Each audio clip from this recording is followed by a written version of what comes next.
In the early hours of June 13, 2025, under the cloak of darkness, a seismic event unfolded in the Middle East. Israel launched a bold and direct airstrike deep inside Iran, a move that shattered decades of strategic ambiguity.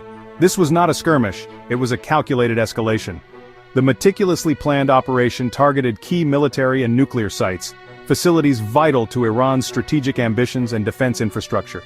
Explosions rocked areas near Isfahan, sending shockwaves through the region and beyond. The blasts illuminated the night sky, a stark testament to the scale of the attack.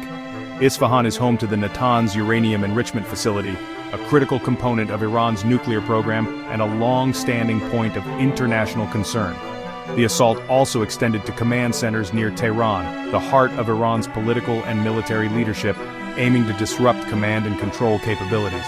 This was signaling a meticulously coordinated assault, demonstrating a high level of planning and intelligence gathering, designed to inflict maximum damage. Israel's use of advanced stealth aircraft and electronic warfare capabilities proved decisive in penetrating Iranian airspace and evading detection. These advanced technologies overwhelmed Iranian defenses, rendering their air defense systems largely ineffective against the sophisticated Israeli assault. The strike succeeded in crippling nuclear capabilities and disrupting military command, significantly degrading Iran's ability to project power in the region. This was no proxy conflict. Israel openly demonstrated its reach and resolve, sending an unmistakable message about its willingness to defend its interests. This bold move shattered years of shadow warfare, bringing the simmering tensions between the two nations to a dangerous boil. The world woke up to a new reality, a landscape irrevocably altered by this unprecedented act of aggression. The long-feared direct clash between Israel and Iran had arrived, marking a perilous turning point in Middle Eastern geopolitics. As dawn broke, the region braced for retaliation, the air thick with anticipation and uncertainty about what the coming hours would bring.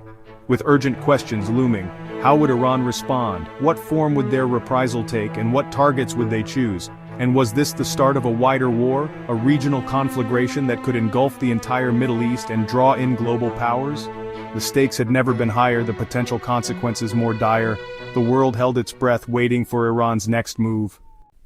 Israel's leadership called the strike, a move that reverberated across the globe.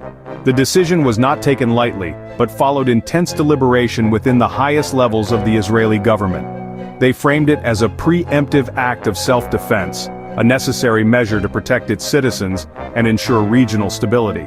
The justification rested on claiming fresh intelligence that suggested Iran was dangerously close to a nuclear breakthrough. The window of opportunity, they believed, was rapidly closing. Years of failed diplomacy and sanctions had seemingly done little to curb Iran's nuclear ambitions. This, combined with Mossad reports detailing accelerated uranium enrichment, painted a dire picture for Israeli security officials. It convinced Israeli officials, after much debate and consideration, that time was running out, and decisive action was needed. With global attention focused elsewhere on other pressing international crises, Israel seized what it perceived as a rare window to act decisively, launching a carefully planned and executed operation. They were betting on limited international backlash, calculating that the potential consequences of inaction were far greater. Furthermore, they hoped for quiet support, or at least tacit understanding, from Gulf Arab states, who shared similar concerns about Iran's regional ambitions. The operation reflected Israel's long-standing doctrine, a principle deeply ingrained in its national security strategy. That doctrine dictates to never allow hostile regimes to acquire weapons of mass destruction, viewing such acquisitions as an existential threat. For Israel, the risks of inaction had finally outweighed the dangers of direct confrontation, leading them to believe they had no other choice. The June 13th strikes were the ultimate expression of this core security principle, a demonstration of Israel's commitment to its own defense. Tehran's response was immediate and fierce. Iran's supreme leader condemned the attack, vowing massive retaliation and declaring the era of hit and run was over. Military leaders threatened missile strikes on Israeli targets, putting the region on high alert. Iran grounded civilian flights, mobilized its military, and activated air defenses, signaling readiness for escalation. Patriotic fervor surged in Iran, with state media rallying the public and officials launching a diplomatic offensive at the UN.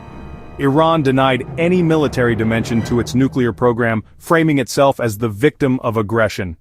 The world watched anxiously as Iran prepared its next move. The Israeli strikes sent shockwaves worldwide. The US called for de-escalation, supporting Israel but stopping short of endorsing the attack, while Gulf states expressed concern but offered little condemnation. Iran's allies, including Russia and Syria, denounced Israel's actions, and the UN convened an emergency session. Oil prices soared, airlines rerouted flights, and global markets plunged into uncertainty. The fear of Iranian retaliation, whether direct or through proxies, raised the specter of a wider regional war. Every scenario carried catastrophic risks, threatening not just the Middle East but global stability. The world held its breath, hoping diplomacy could avert disaster.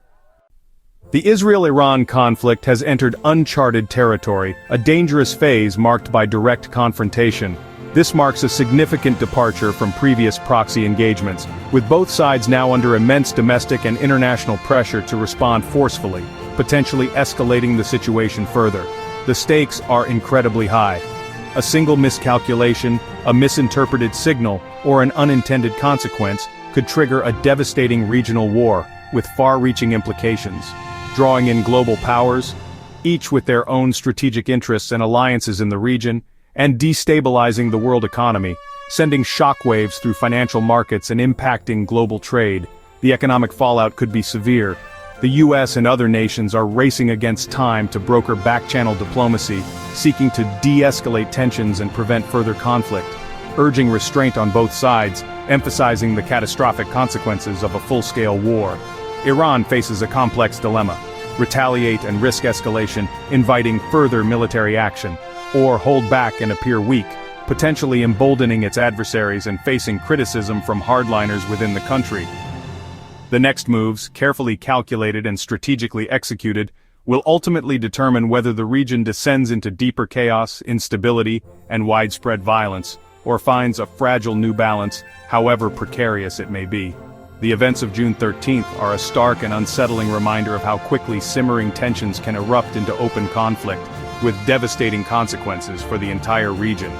The world now waits with bated breath, hoping, perhaps against the odds, for diplomacy to prevail over war, and for cooler heads to find a path towards de-escalation and lasting peace.